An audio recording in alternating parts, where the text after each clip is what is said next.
So, you're thinking about owning a fast food franchise in South Africa, huh? It's a powerful dream, for sure, and it taps into a massive market. But you've got to know, right now, it's also one of the toughest balancing acts in the business world. So, today, we're going to unpack a real world survival guide for navigating these high stakes. First up, let's just wrap our heads around the scale here. The franchise sector contributes a jaw-dropping 734 billion rand to South Africa's GDP. That's billion with a B. That is the size of the prize. It just goes to show you how deeply franchising, especially fast food, is woven into the economy. The opportunity is absolutely huge. But, and this is a big but, here's the reality check, and it's coming straight from one of the biggest players in the game. That massive opportunity is running headfirst into some of the toughest economic headwinds we've seen in a long, long time. This single quote just perfectly captures the tension every single franchise owner is feeling right now. So, how in the world do you survive and even thrive in this environment? Well, we've broken it down into 5 key parts. We'll start with a big dream, then get a serious dose of reality. After that, we'll pivot to a strategy driven by data, covering your weekly pulse check, and the basics of really mastering your money. All right, let's dive into this first part. Why is the franchise dream so powerful in the first place? It's about so much more than just selling burgers or pizza. It's about buying into a proven system. I mean, look at these numbers.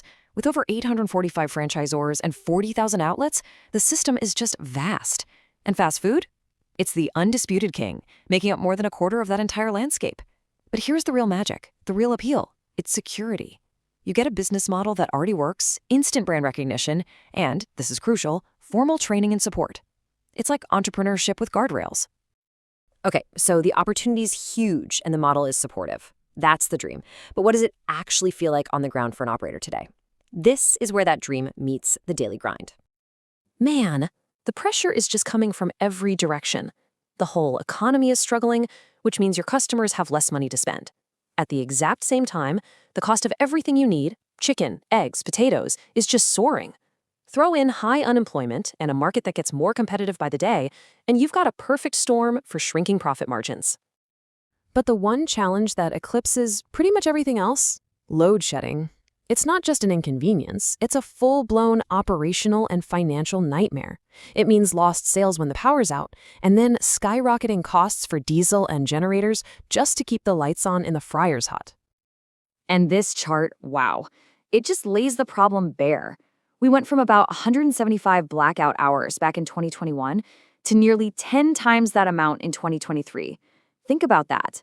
We're talking about people spending almost 20% of an entire year without power. For a fast food business that depends on electricity, that is just brutal.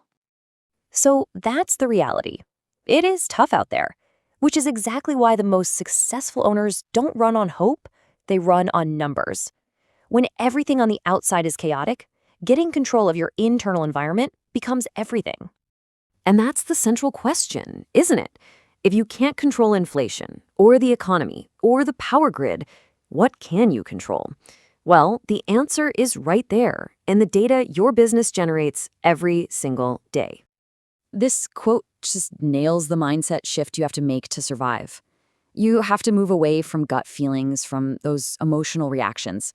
The numbers, they give you an objective, unemotional picture of what's really going on. That lets you make smart, strategic decisions instead of just panicked ones. So let's get practical. Let's build this out into a real system. We're going to start with the weekly rhythm, the simple but incredibly powerful metrics you need to keep your finger on the pulse of your business. Every single week, no exceptions, you need to know these 3 things. First, your number of invoices. Are customers actually coming in? Second, total sales. What are they spending when they get there?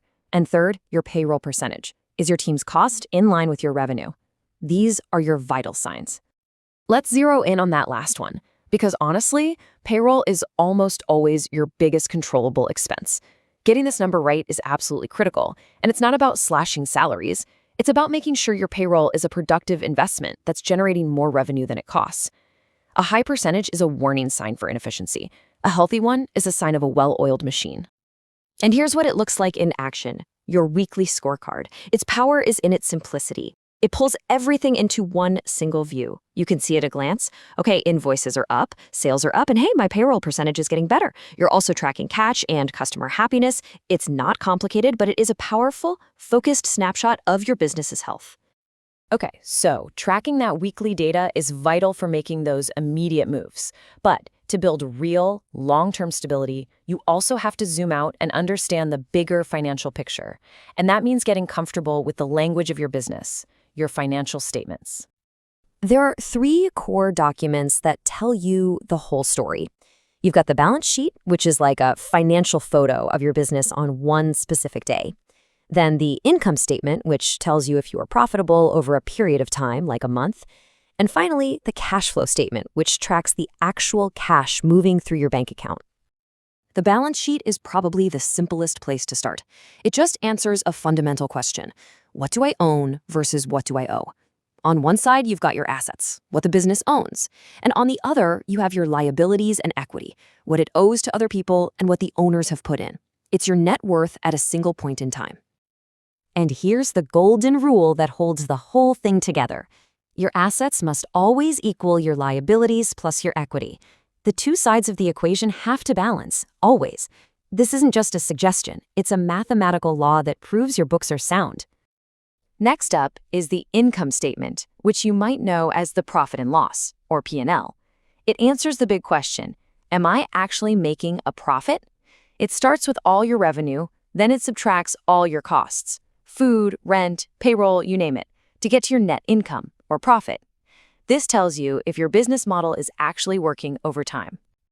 And finally, we have what might just be the most critical statement for survival: cash flow.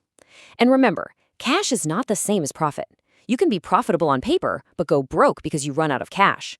This statement tracks every single rand that comes in and goes out. It is the true lifeblood of your business. So let's bring it all together. The crucial point is this.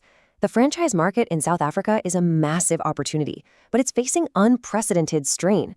The reality on the ground is a battle against forces you can't control, so the only winning strategy is to shift from emotion to data. You use a simple weekly scorecard for your tactics and your core financial statements for your long-term strategy. We've laid out the challengers, the battlefield, and we've given you the toolkit to fight back. The playbook is right there. So the only question left is for you, the owner on the ground. Are you ready to stop guessing and start running the numbers?